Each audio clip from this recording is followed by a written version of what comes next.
Laban's philosophy came from his rebellious of dance, especially for ballet at that era. He proposed movement should be serving a more serious and in-depth topic instead of the fairy tale theme that ballet was focusing on. He said that movement or dance should be independent instead of relying on music. And I think that is a really interesting thing for me as a theater background. That is something I've always forgot, that human body ourselves comes with narrative. We're so used to relying on music, relying on script to tell the stories. But a lot of the things we experience, a lot of the story we encounter, carve into our muscles. Just like how Laban's experience working in factory. I really like this part of the documentary, how he observed workers, he analyzed workers' movement in order to help them release stress when they're working on belt or express their feeling as a worker. That's something we always forget, and I think that's also the essence of Laban's philosophy, that is to focus on the humanness of human body instead of replicate the perfect fairy tale, the elite aesthetic that almost no humankind can achieve.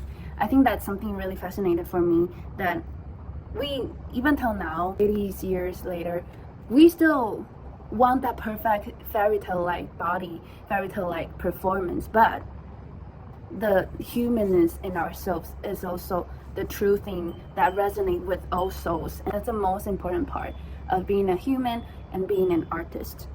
The other part I'm really interested in is how a scholar a professor in the documentary, she is trying to representing Laban's performance, accurately replicate Laban's performance back in the days.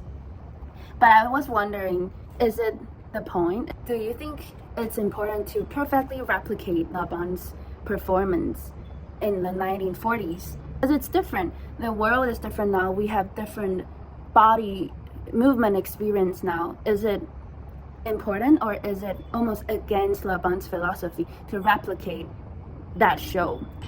Lastly, I think it's really interesting how the documentary ended up telling us how Laban's philosophy branched into two branches. We had Pina Bausch that focusing on more of a political, psychological path, and we also have William Forsythe that goes on a more structural, posture, architectural side of movement. And I think that's a really fascinating thing that I observe, phenomenon I observe even in the visual art aspect.